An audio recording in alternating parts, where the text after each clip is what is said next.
city or a region. Hi, Alice. Hi, how are you?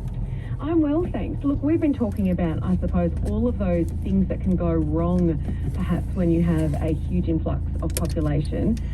But we sometimes forget that there are spaces in the city that aren't even being used. That's right, and I would say in every city and a lot of towns we've got underutilised spaces, and what we like to do is get access to those and give opportunities to creative businesses and artists to experiment and trial their business in a visible area. Now, you've got quite a few projects around the country, but I know there's a renewed Docklands, which really has been a difficult area for Victoria for a long time in terms of trying to get that vibrancy. Yes, and we are not currently running a project at the moment, but we did post-COVID over the last couple of years, and we've had a few different iterations of activation projects in Docklands. And what happens when we're actively involved in a project is we have the local project manager negotiating space and giving opportunities for artists.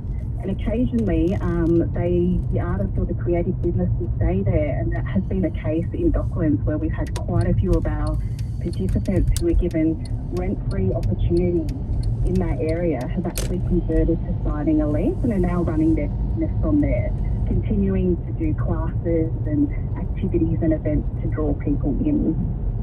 So is that one of the barriers, is just the cost of rent? It absolutely is a barrier, particularly for creatives. The cost of rent, the long-term nature of leases, are having to commit to a 5-year lease when they're still at the trial stage of their business. And often, what we see in our projects, and one of the benefits is bringing creativity and art to a visible location to our main streets. Because often, artists are in garages and studios and not seen by the public, but also not engaging with the public. That's, I suppose, an important aspect when we talk about, city growth, and we've certainly had lots of text messages in about making sure there's biodiversity and green spaces, but space for art and culture to happen as well are important, not just the housing and the shops.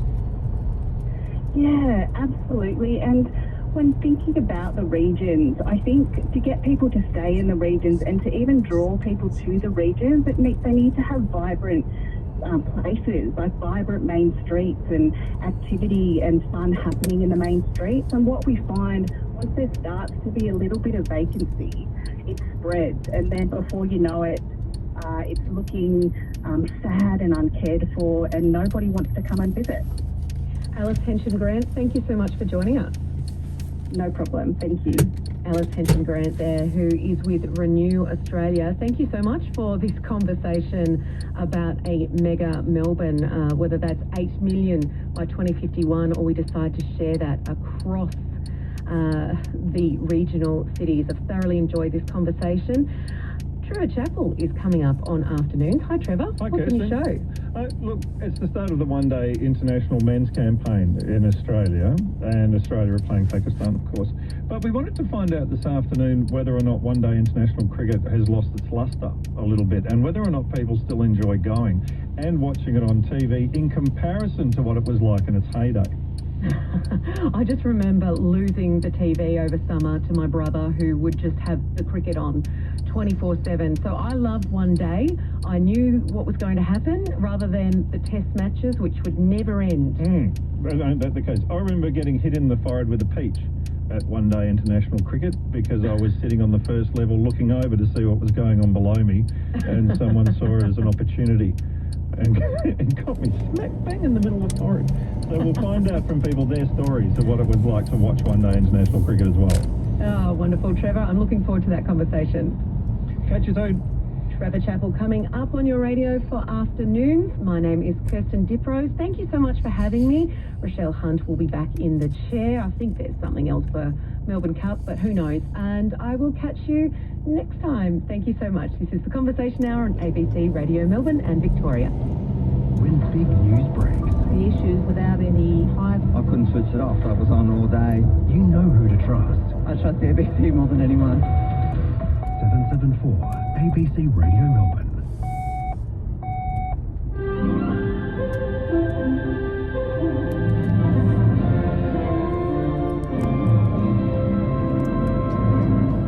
ABC News with Mary McDonald. Good afternoon. Kamala Harris has vowed to try to end the war in Gaza as the Democratic presidential candidate continues her last-minute blitz through America's swing states. From East Lansing in Michigan, here's Elias Kluwer. Kamala Harris has spent the penultimate day of the campaign in the critical state of Michigan and addressed a raucous crowd at one of the state's major universities. The Vice President opened her remarks by promising to bring peace in Gaza. As President, I will do everything in my power to end the war. Gaza is a crucial issue in the swing state, as Michigan has one of the largest Arab American communities in the country. The Vice President's speech was heavily focused on the theme of unity. It seemed forever where one group of criminals are shooting another and vice versa. The same dynamics at play, so there's revenge shootings in this case.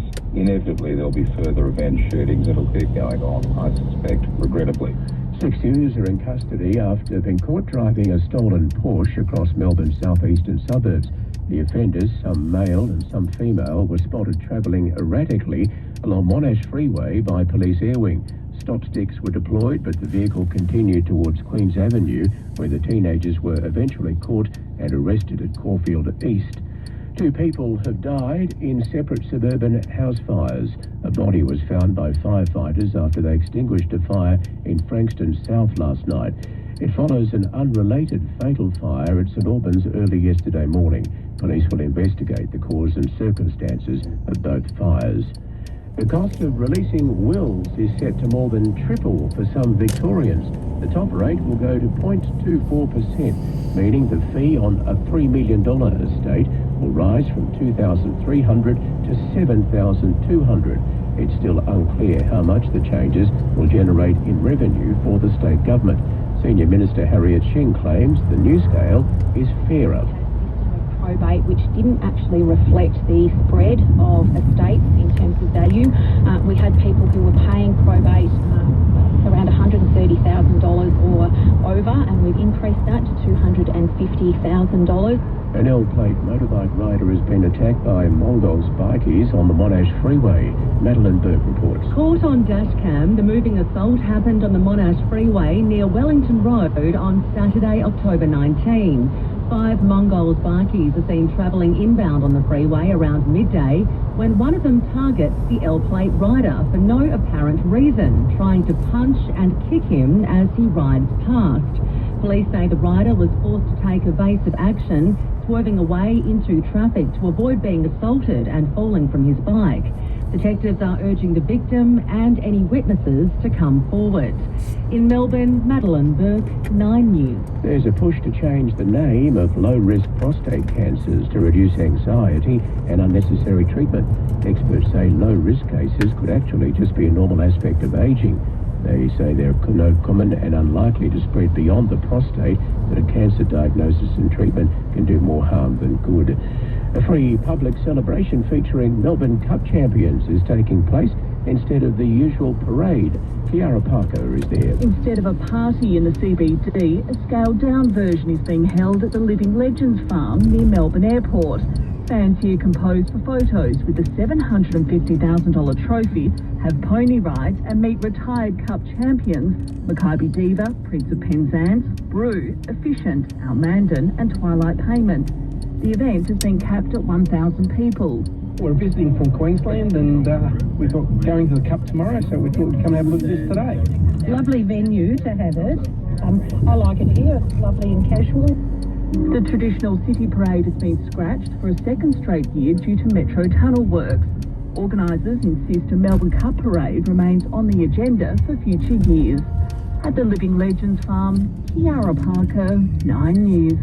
Finance. Thanks to SumUp, a payment partner that ups the ante in terms of payments directly into your bank account. Available now at Harvey Norman. Pat Cummins will play his first one-day international since last year's World Cup triumph over India at the MCG against Pakistan this afternoon. Jake Fraser McGurk will partner Matt Short at the top of the order for Australia. Victoria 1 for 39, chasing 346 runs to win on the final day against South Australia in the Shield match at the Adelaide Oval. Chris Waller has declared Melbourne Cup favourite Buckaroo ready to go after performing well in track work this morning. The leading horse trainer, who has 5 runners tomorrow, says he couldn't be happier with how the 6-year-old gelding is looking. He's fresh and live, and he's done a lot of work. So when you're doing a lot of work, you're scared that you might be doing too much with them and just jading them slightly, but was quite the opposite. He said, I'm ready to go. So that was great for him. And Max Verstappen gave a masterclass to win the Brazilian Formula One Grand Prix after starting from 17th on the grid in wet conditions. Oscar Piastri finished 8th. It's 12:05. A man has been arrested and another man rushed to hospital after an assault in Melbourne CBD. Emergency services were called to reports of an assault near the corner of Collins and Spencer Streets around 4 o'clock this morning. A 20-year-old Colac man was treated for non-life-threatening injuries. A 20-year-old Grovedale man was arrested on Spencer Street. The US presidential race is drawing to a close, with voters heading to the polls in less than 24 hours. Kamala Harris is making a final push, rallying throughout the blue wall state of Michigan today. The vice president is confident the American people will usher in a new chapter for the country. One of the most consequential elections of our lifetime, and we have momentum. It is on our side. Can you feel it? Donald Trump is urging Americans to make their voices heard at the polls. We have a big lead. The fake news, they don't tell you this. We have a beautiful lead. All we have to do is go out and vote. We're going to win it. Mud and eggs have been hurled towards Spain's king and queen as they toured regions worst hit by flooding. Edward Godfrey reports. The anger and the hurt was on full display in Payaporta, one of the worst affected towns by the flooding. As many as 60 people killed there. King Felipe and Queen Letizia, as well as Spain's Prime Minister, were met by an angry crowd there. Prime Minister Sanchez leaving the scene.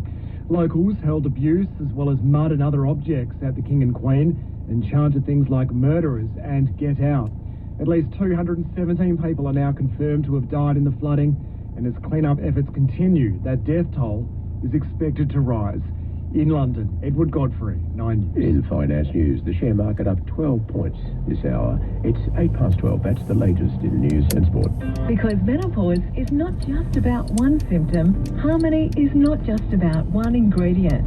Harmony's Menopause Max contains chaste tree, traditionally used in Chinese medicine. It helps relieve the intense symptoms of menopause, including hot flushes, night sweats, fatigue, irritability, and muscle aches. Take a positive step. Take Harmony, the #1 menopause brand in pharmacy. Always read the label and follow the directions for use. IQVIA Unit Sales MAT 2309-2023. Traffic. Join Dennis Walter for Night from 8 p.m. weekdays on